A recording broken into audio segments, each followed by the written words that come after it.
naka-expose. Gawa ng may ceiling naman dito. So ito, nire-repair lang yan.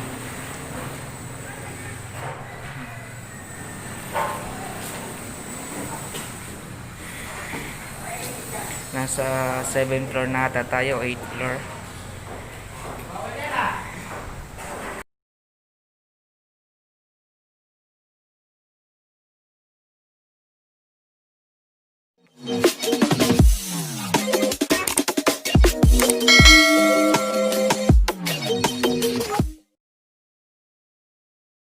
So ayun no, kabalik ko lang ulit sa trabaho at unang araw ko ulit dito.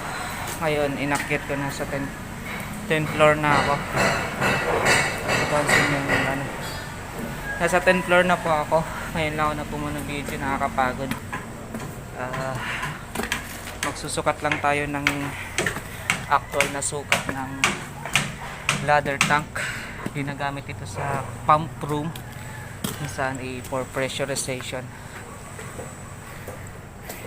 Saan kaya yun? Ayun, yung kulay blue dun.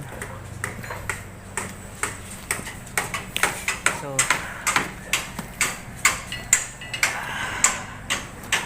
saan ako dadaan? Nakapagod. As-built kasing ginagawa ko. So ganitong as-built dapat actual talaga siya. So babalikan ko kayo. So papasilip ko sa inyo ang project namin dito sa Laguna. So nasa 10th floor ako. Galing ako sa 11th floor. Sinukat ko lang yung ladder tank actual for as-built. So ngayon baba tayo. So magandang exercise to.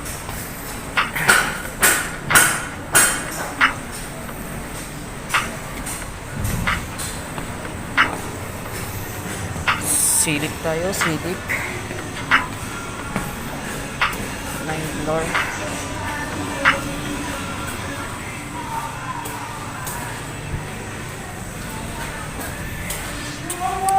So naka-set up lahat yan. Ito yung sa electrical. So sineset up na nila yan. Ano na yan sa may asintada. So dyan tayo mag-asintada. So ibabaon yan.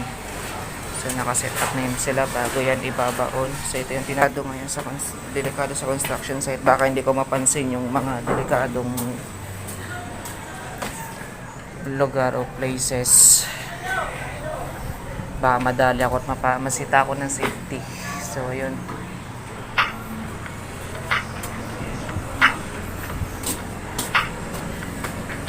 Okay. So mapapansin nyo dito, ipapakita ko sa inyo. Yan, papansin nyo yung styrofoam na yan. Kung mapapansin nyo, lahat ng wall or asintada tinatawag dito sa hollow blocks na yan, sa wall na yan. Biga naman yung sa taas ng styrofoam na yan. So mapapansin nyo, nilalagyan nila ng styrofoam. So papaliwanag ko sa inyo kung anong purpose nyan.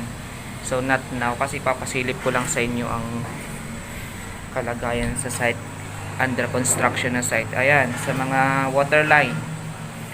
So bago palitadahan yan, binabaon na yan muna bago palitadahan at i-tiles. So ayan, bago i-sealing, nakaset up muna yan lahat ng piping. Yan, ito yung sa kitchen area. So sineset up muna lahat ng piping at electrical. Ayan, sa electrical. Yun naman sa mechanical. Sleeving naman to ng mechanical kung saan tatagos. So mapapansin nyo, under biga siya. So ayun, mapapansin nyo, hindi sila nakaano sa biga. Kasi ang required lang sa biga na dumaan na sleeving, tinatawag yan sleeving, is ang pinaka-standard o pinaka-maximum lang is nasa 100 diameter millimeter. So papansin nyo, may mga nakabaon dyan, ayan o, sa biga, mga butas. Maliliit lang yan na pipe na sleeving. So ayan, nakaset up din lahat. Electrical. Ayan, papansin nyo, lahat yan may styrofoam. May purpose nyan. So papaliwanag ko yung anong purpose nyan. So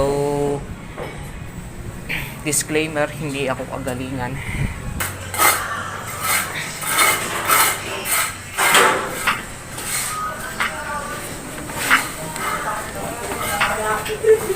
O ikaw, saan mo siya?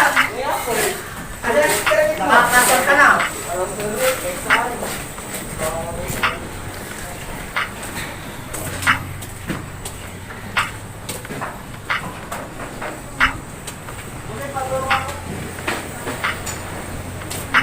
So, papansin nyo, ito na yung may palitada. So, nakabaon na lahat ng piping. Saka saka finishing yan. Paint. Ay mamasilya, painting, paint finish.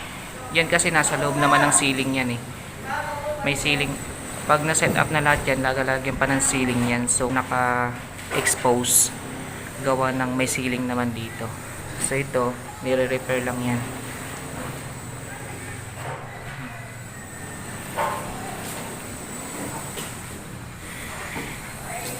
Nasa 7th floor na ata tayo, 8th floor. Ito dahil.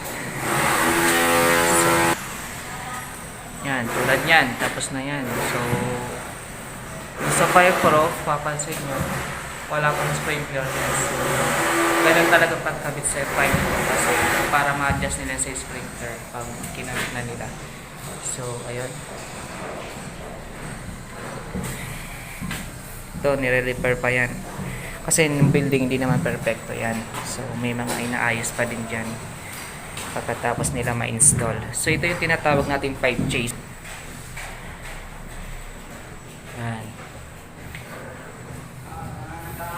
So, sa kabila niyan may manhole or pinto para pag ni-repair. Ito. So, ito, bubutasan pa yan dyan para pag ni-repair for maintenance, yung metro ng water line na yan, maayos yan. So, ito, yan. Mechanical. So, ito yung sa may sanitary yan. So, papaliwanag ko sa inyo. Ito yung tinatawag nating soil pipe. Yun, dumadaan yung galing sa inodoro, sa lababo, sa may ayan, sa shower. Then may tinatawag naman tayong air vent. Kung mapapansin nyo to, air vent. So saan yung air vent nya? Ay nasa taas, nakakabit sa taas. Papansin yung mga nakarayos na yan na maliliit na pipe. Hindi yung puti yung orange na mas maliit. Yung sa pinaka nakasagad sa underslab, yung tinatawag nating air vent. So dito naman papaliwanag ko sa inyo yung kaninang binabangkit ko sa sleeving. Ito yung tinatawag natin sa mechanical. So ang ginamit dito ay PVC pipe, hindi siya ducting. Kung mapapansin nyo, galing siya sa CR. Ito yung kapag tumai ka dyan or else yung lahat ng baho dito hinihigop ng exhaust na yan, tapos binubuga niya dito sa labas. Ayan, papansin nyo. Ayan. Nakabutas yan dyan. So, sa dulo nun, may tinatawag tayong vent cap. Vent cap ang tawag doon. So, sa labas. So, 100 mm vent cap yon. So, merong mali dito kasi nasa plano ko, sa scope ko, ginagawa ko, meron tayo dito side wall na sprinkler. So, hindi tumagos dito 5 Pro. So, mangyayari, ganun nangyayari sa side. Dahil iba-iba ang gumagawa na contractor, yung iba na uunahan. So, ayan, sprinkler. So, gagawin nila, kakabitan na lang nila dyan ng bagong ng isa pang tubo. Bubutasan nila dito. Kasi may side wall yan dyan, sprinkler yan. Ito, wala tayong ay ito meron nakatagos. Ayan, dapat meron din tatagos dito. So isa side wall. Ito naman yung tinatawag nating anong tawag dito, hindi ko ma-recall. So may tinatawag kasi tayong upright, may tinatawag tayong side wall, sprinkler, at yung nakababa, nakadrop siya, hindi ko ma-recall. So ngayon lang kasi ako bumalik ng trabaho. Yan mga abang na yan. Ito 5 chase yan. Yan dyan. 5 chase yan pagpasok dyan. Yan. Ito sa aircon to, window tight na aircon. Ito para mas kumapit lang yung palitada. Yung rebukada naman, kapag makapal yung papalitadahan, nilalagyan nila ng rebukada, pinapatuyo yun para kumapit at hindi mahulog yung palitada natin. Kumbaga hindi masira. Tawag doon, gumuho. Kung masyado na kasi makapal at mabigat kada. Window type sa aircon, ito sa mechanical. Nasa 6th floor na tayo pala. Itong balcony. So ito yung drain sa balcony. Binaon na lang nila dyan. Yung blue na yan, sa aircon yan. Drain ng aircon. So kinonect na lang nila sa may waste pipe, waste stock. Yung drain na yan, nakabit yan sa tinatawag natin waste stock. Or mga tubig na galing sa shower, galing sa rock bed. Bukod pa yung downspout. Ayan. Let's proceed. So, iba-iba kami ng uniform. Iba-ibang contractor yan.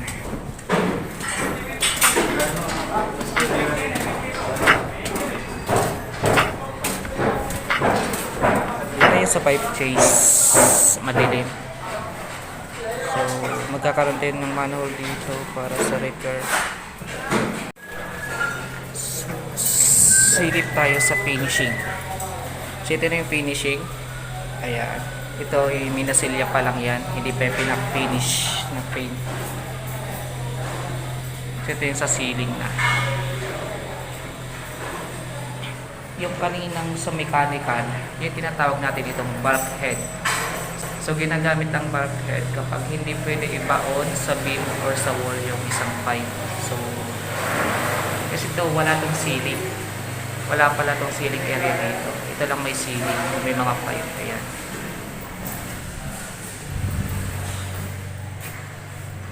Ito na yung tinatawag nating metal furring. Furring. I don't know kung ano yung pinapano. Furring. Kaya yung sinatawag sa yung flexible hose or duct. Papunta sa ayan, diffuser yan. Papunta sa diffuser. So, exhaust yan. So, ito yung sa ano. Ito yung framing para sa ceiling. Tinatawag natin metal furring. So, nabubunod ako. Ito yung metal stud na tinatawag. Kung mapapansin nyo, pantay yan. Dito yung sila kumukuha sa elevation. Ayan, may guhit na yan. Yan tinatawag natin pitik.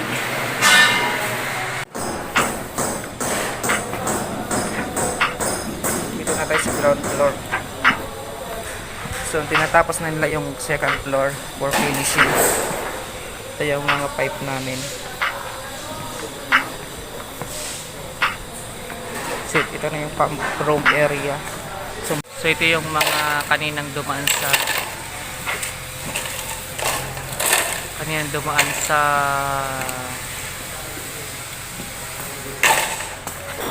pipe chase. Yung mga dumaan kanina sa pipe chase, pagbaba niyan, ito yung tinatawag nating soil pipe collector. So, lahat ng dumaan sa pipe chase na yan, dito bumabagsak sa soil pipe collector papunta sa septic tank. Pero mas malaking tubo yan. So, ini-install pa lang, papunta yan doon. Marami yan. So, nasa ground floor na tayo.